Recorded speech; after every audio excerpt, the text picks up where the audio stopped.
السلام علیکم ناظرین ظہور حضرت امام مہدی علیہ السلام کا واقعہ لے کر آیا ہوں. مکمل سماعت فرمائے اور چینل پہ نئے ہیں تو چینل کو سبسکرائب کرے، شیئر کرے، کامنٹ کرے. ناظرین، اس وقت اہل اسلام امام مہدی کی تلاش میں ہوں گے، تب حضرت امام مہدی کا ظہور ہوگا. آپ مکہ مکرمہ میں بیت اللہ شریف کے پاس تشریف فرما ہوں گے. وہاں مقام ابراہیم اور حجر اسود کے درمیان آپ سے بیعت کی جائیں گی. آپ کا اسم گرامی محمد بن عبداللہ ہوگا اور سیدہ فاطمہ الزہرا کی اولاد سے ہوں گے. اہل اسلام کی مدد کے لیے ایک شخص حراس نامی ماوراء النہر سے ایک لشکر بھیجے گا. دوسری طرف ظالم سفیان، جس کا اوپر ذکر ہوا، حضرت امام کے مقابلے کے لیے لشکر بھیجے گا، مگر وہ لشکر شکست کھا جائے گا. پھر وہ خود لشکر لے کر آئے گا، مگر زمین میں دھس جائے گا. یہ خبر دور دور تک پہنچے گی. اہل اسلام کی کثرت سے حضرت امام کے لشکر میں شامل ہو جائیں گے. پھر ان کا مقابلہ حلب یا دمشق کے نواح میں عیسائیوں سے ہوگا. 3 شدید ترین مقابلوں اور خوفناک حملوں کے بعد لشکر اسلام فتح حاصل کرے گا. اس کے بعد ایک اور سخت لڑائی سے قسطنطنیہ بھی فتح ہو جائیں گی. ناظرین، دجال کی آمد. ابھی اہل اسلام لڑائی سے فارغ ہوئے ہوں گے کہ شیطان آواز دے گا کہ دجال تمہارے اہل و عیال میں آ گیا ہے. یہ سنتے ہی مسلمان اس طرح متوجہ ہوں گے اور 10 سواروں کو بھیجیں گے تاکہ تحقیق کرے. حضور مخبر صادق رضی اللہ تعالی عنہ نے فرمایا، میں ان سواروں کے نام، ان باپوں کے نام، ان کے قبیلوں کے نام، حتیٰ کہ جن گھوڑوں پر یہ سوار ہوں گے ان کے رنگ بھی جانتا ہوں. وہ اس وقت روئے زمین پر بہترین سوار ہوں گے. یہ افواہ غلط ثابت ہوں گی. لشکر اسلام قسطنطنیہ سے روانہ ہو کر شام پہنچے گا تو جنگ عظیم کے 7ویں سال شام و عراق کے درمیان ایک جگہ سے دجال ظاہر ہوگا. اس کے ظہور سے قبل 2 سال قحط رہے گا. تیسرے سال دوران قحط ہی اس کا ظہور ہوگا. دجال کی ایک آنکھ اور ابر بالکل نہ ہوگی، بلکہ جگہ ہموار ہوں گی. وہ ایک بڑے گدھے پر سوار ہوگا. اس کی پیشانی پر کاف الف فا را کافر لکھا ہوا ہوگا، جسے ہر صاحب ایمان خواہ پڑھا ہوا ہو یا ان پڑھ ہو بہرحال واقف ہوگا. دجال کی شیطانیت کی چالیں. دجال روئے زمین پر گھومے گا اور لوگوں کو اپنی عبادت کی دعوت دے گا. اس کے ساتھ ایک باغ ہوگا جسے وہ جنت کہے گا، اور آگ ہوگی جسے وہ جہنم کہے گا. حالانکہ معاملہ برعکس ہوگا.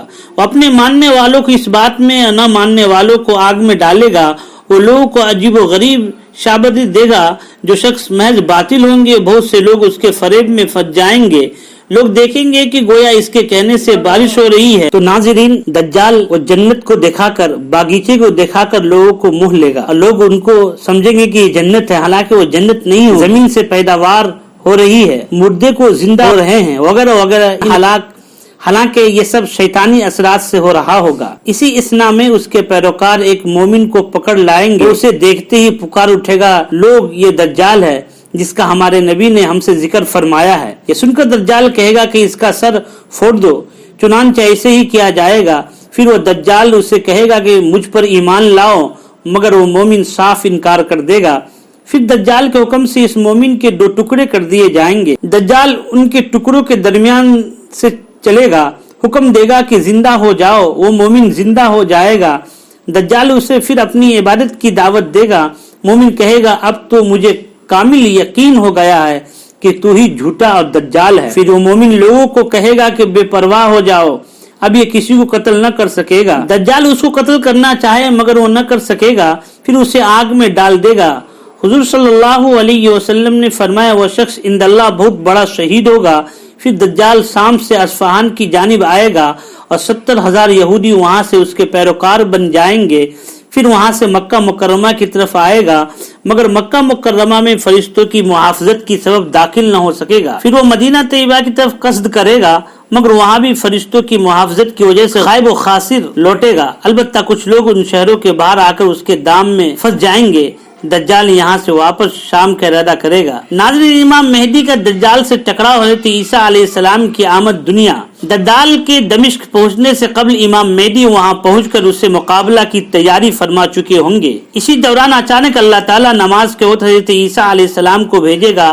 حضرت عیسیٰ بن مریم علیہ السلام 2 فرشتوں کے بازو پر ہاتھ رکھے نہایت نورانی شکل دمشق کے مشرقی جانب سفید مینارہ پر نزول فرمائیں گے. حضرت امام مہدی کی اقتداء میں نماز ادا فرمائیں گے. پھر لشکر اسلام کا لشکر دجال سے مقابلہ ہوگا. بڑا گھمسان کا معرکہ ہوگا.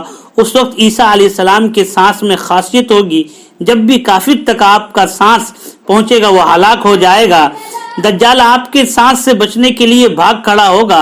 حضرت عیسیٰ علیہ السلام اس کا تعاقب فرمائیں گے اور بیت المقدس کے قریب مقام لت کے دروازے کے قریب نیزہ مار کر اسے قتل کر دیں گے۔ پھر اہل اسلام لشکر دجال کے قتل میں مشغول ہوں گے۔ یہودی کو کوئی شئی پناہ نہ دے گی، حتیٰ کہ اگر یہودی کسی پتھر کی اوٹ میں چھپا ہوا ہوگا تو پتھر بھی بول اٹھے گا کہ یہاں یہودی ہے۔ زمین پر دجال کا فتنہ 40 دن رہے گا۔ اس فتنہ کے فروغ ہو جانے کے بعد عیسیٰ علیہ السلام اصلاحات میں مشغول ہوں گے۔ صلیب کو توڑ دیا جائے گا، خنزیر کو قتل کر دیا جائے گا۔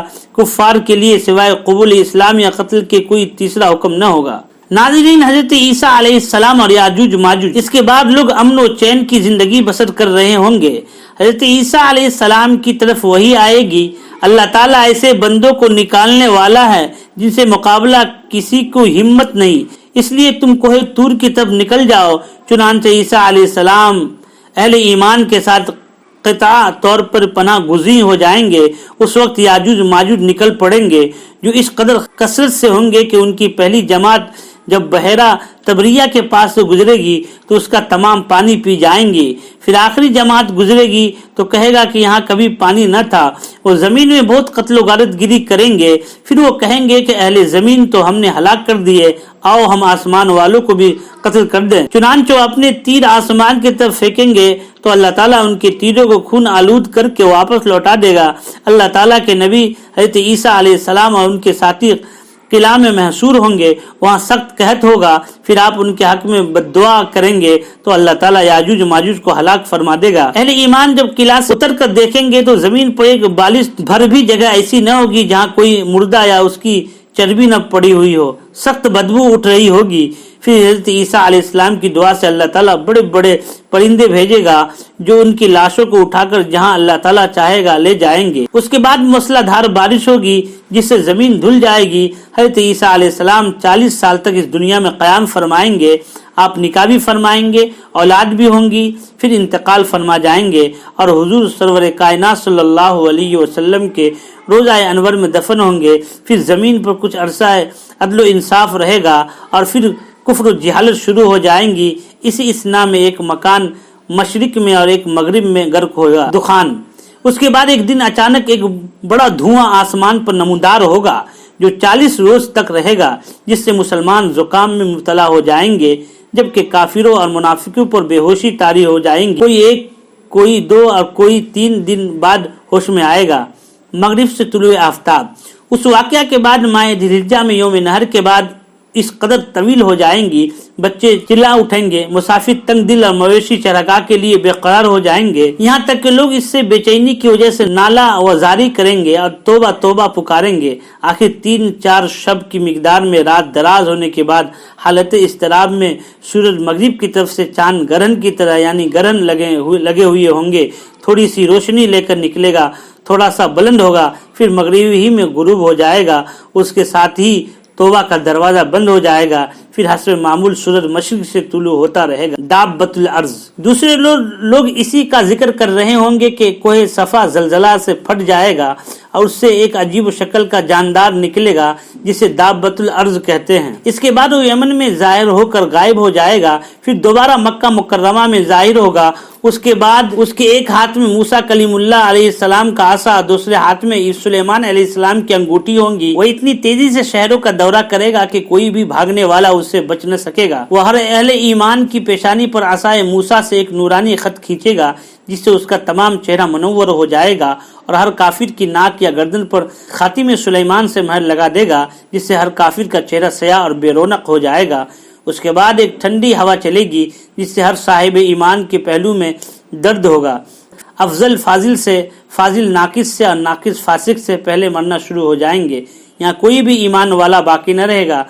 پھر بعد ازاں کفار حبشہ کا غلبہ ہوگا، ان کی سلطنت قائم ہو جائے گی، وہ خانہ کعبہ کو گرا دیں گے، حج موقوف ہو جائے گا، قرآن پاک کے دلوں سے، زبان اور کاغذوں سے اٹھ جائے گا، خدا ترسی اور خوف آخرت دلوں سے ختم ہو جائے گی، شرم و حیا نام کی کوئی شے نہ ہوگی، آدمی گدھوں اور کتوں کی مانند دوستوں کے سامنے جمع کریں گے، ظلم و جبر میں اضافہ ہو جائے گا، قحط سالی شروع ہو جائے گی۔ ناظرین، ایک بڑی آگ کا ظہور، اس وقت ملک شام میں کچھ ارزانی ہوگی، لوگ بما اہل و عیال اور شام کو روانہ ہو جائیں گے۔ اسی دوران ایک بڑی آگ جنوب کی طرف سے ظاہر ہوں گی جو لوگوں کا تعاقب کرے گی یہاں تک کہ لوگ شام پہنچ جائیں گے، پھر وہ آگ غائب ہو جائے گی۔ نفخہ صور، اس کے بعد چند سال تک لوگ عیش و عشرت اور غفلت کی زندگی بسر کریں گے، بت پرستی عام ہو جائے گی، کوئی اللہ اللہ کہنے والا نہ ہوگا۔ پھر یکا ایک بروز جمعہ جو کہ یوم عاشورہ بھی ہوگا، صبح کے وقت اللہ تعالیٰ جل شانہ حضرت اسرافیل کو سور پھونکنے کا حکم دے گا۔ اس کی ایک آواز زبردست چنگھاڑ کی صورت اختیار کر جائے گی، آواز کے صدمے زمین کانپ رہی ہوں گی، جنگلی جانور شہر اور شہروں کے مکین جنگلوں کی طرف بھاگ رہے ہوں گے، انسان و حیوان سخت خوف زدہ اور سرگرم ہوں گے، آواز مسلسل بڑھتی ہی جائیں گی حتیٰ کہ انسان و حیوان سب کے سب اس کی شدت کی صدمہ سے ہلاک ہو جائیں گے۔ آواز کی شدت میں اضافہ ہی ہوتا رہے گا جس سے پہاڑ ٹوٹ پھوٹ کر فضاؤں میں بکھر جائیں گے، چاند ستارے سورج سب ٹوٹ پھوٹ کر فضاؤں میں بکھر جائیں گے حتیٰ کہ تمام کائنات تباہ و ہلاک ہو جائیں گی۔ خداوند کریم جل شانہ فرماتا ہے کل من علیہ فان ویبقى وجہ ربک ذو الجلال والاکرام، جو کچھ اس پر ہے وہ سب فنا ہونے والا ہے، صرف آپ کا پروردگار ہی باقی رہنے والا ہے جو جلالت و بزرگی والا ہے، یعنی وہ وقت آ جائے گا کہ سوائے ذات باری تعالی شانہ کے کچھ نہ باقی رہے گا۔